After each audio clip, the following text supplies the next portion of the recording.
qué piensa hacer con la haitianización que tenemos en el país. Lo único. Bueno, uno de los temas que más preocupa a los dominicanos, aparte de la corrupción, de la delincuencia, de los salarios, es el tema de la migración irregular. Y la mayor parte de los dominicanos percibe que existe una haitianización progresiva de la República Dominicana, que cada vez son más las personas que entran a nuestro país en forma no ilegal. ¿Cuál es la nueva palabra? Ilegal e irregular. Okay. Ilegal e irregular, las dos cosas. Hay mucha gente que ya está aquí, es casi lo mismo, que tiene papeles que no son legales, y hay muchos otros que siguen entrando. ¿Cuál es la política de ustedes? Porque la gente dice que no se han pronunciado con la suficiente no solo autoridad semanalmente nos pronunciamos. Ajá. Semanalmente. Ahora, mira, lo primero es que quiero decir algo. La mitad de los problemas del país se solucionan cumpliendo las actuales leyes. Hay una ley de migración, que con esa ley de migración, cumpliendo la ley de migración, no existiría ningún inmigrante irregular o ilegal en la República Dominicana. Cumpliendo la ley de migración, pero señores. Olvidémonos de cumplir la ley, que sabemos que si no hay una supervisión estricta por y Dios, hay corrupción... pero María Cela, pero ahí es que voy. Pero es que hay que cumplir la ley. Pero hay corrupción y no hay supervisión. Está bien, pero mira, si tú le asignas los recursos que tiene que asignarle al cumplimiento de esa ley, no existiera ningún haitiano o cualquier otro nacional irregular en el país. Ahora, ¿cuál es el problema y ahí en el tema de la corrupción? Fuera estricto, totalmente estricto, y le daría todo el apoyo a la Dirección de Migración para que la cumpliera. Pero también tú tienes que dominicanizar el trabajo agrícola, especialmente en la frontera norte del país. Y para eso tú tienes que dar incentivos, darle un carnet de SENASA a los trabajadores agrícolas dominicanos, hacerle planes de vivienda a 10 años. Es un problema también más complejo, porque allá en esos lugares no está el 80-20, pero es el 80 haitiano y el 20 dominicano. Y eso hay que cambiarlo. Ahora yo te voy a hacer una pregunta. Machete, el sicario venezolano. Machete tenía un pasaporte, era más dominicano que tú, Diana. Sí. Y una licencia de conducir, y un pasaporte. Y pasaporte. Sí, pasaporte ya nacional y una cédula. De la corrupción. Pero por supuesto, eso es lo que te digo. Es el producto de la corrupción. Una corrupción que es reinante en el gobierno del PLD y que ellos no tienen forma de quitarla y no hay forma de que desaparezca con ellos, y tiene que haber un cambio para eso. En ese caso de Machete, incluso yo dije la semana pasada que hay que investigar quiénes son los padrinos de Machete, porque Machete tiene padrinos, que no es verdad que un sicario de ese nivel va a venir a la República Dominicana sin tener gente que lo proteja. Eso no se ha investigado. Pero aquí ha faltado voluntad también con el tema migratorio para perseguir a las personas que contratan esa mano de obra ilegal. Nunca vemos terratenientes sometidos, nunca vemos empresarios de la construcción sometidos. Porque no se ha cumplido la ley, Diana. ¿Usted estaría dispuesto a someter a los empresarios de la construcción que contraten mano de obra ilegal? No solamente los empresarios de la construcción, sino los empresarios del sector agrícola. Es que si se cumple la ley, se someten. Es que en la ley lo dice claramente. ¿Quién lo va a someter? ¿Quién debe aplicar la ley? El gobierno. Sí, pero el presidente no puede hacerlo todo. Pero el presidente tiene que tener un director de migración. ¿Cuáles van a ser las cosas más importantes si fuera presidente, si nada más tuviera oportunidad de hacer 4 cosas por este país? Yo te voy a decir claramente. Ahora mismo, control de la delincuencia. La delincuencia está insostenible en este país, insoportable. Institucionalización del país, eliminando con ese control, y eso va a eliminar la corrupción, va prácticamente a eliminar la corrupción. El tema de la haitianización, eso nosotros con la Dirección de Migración, usted puede estar seguro que aquí no va a aparecer un inmigrante irregular en la República Dominicana. ¿Usted cree que existe realmente haitianización en República Dominicana? Yo pienso que hay un descontrol, sí, de la inmigración en nuestro país. Por eso tú tienes que salir a la calle a verlo, que tú te encuentres en cada esquina personas haitianas pidiendo, y en los campos y donde quiera que hay trabajo están los haitianos buscando trabajo. ¿Usted cree que existe una agenda para que nuestro país de un trato distinto a la migración haitiana, incluso por encima de su propia soberanía. Ustedes se opusieron al pacto migratorio, que estuvo a punto de firmarse, que la población se enteró a último minuto y luego salió a protestar. Ustedes se opusieron. ¿Ustedes creen que podrían ser capaces de resistir las presiones extranjeras? Porque es que yo no sé si esas presiones existen. Yo no sé, ¿no existen? No, yo no sé si existen.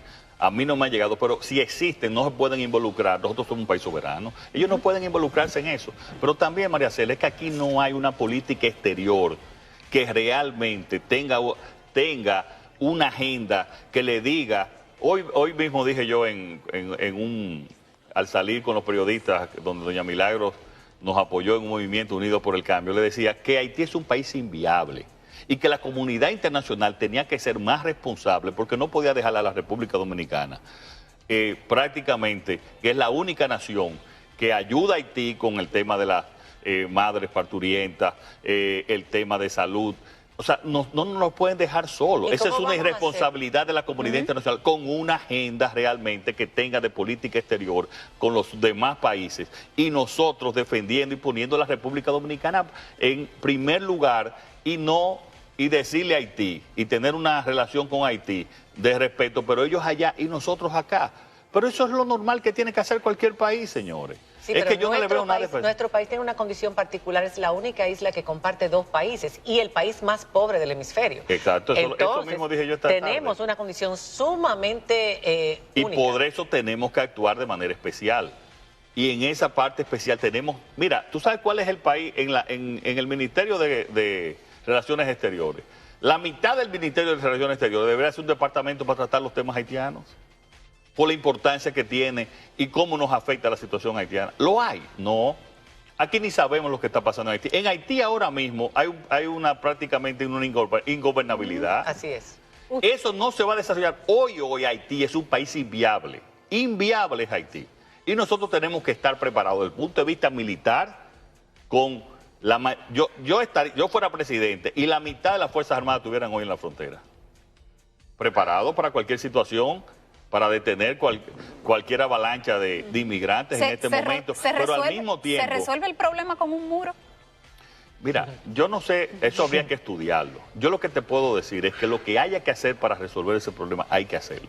Ahora, lo primero que tenemos que parar la corrupción.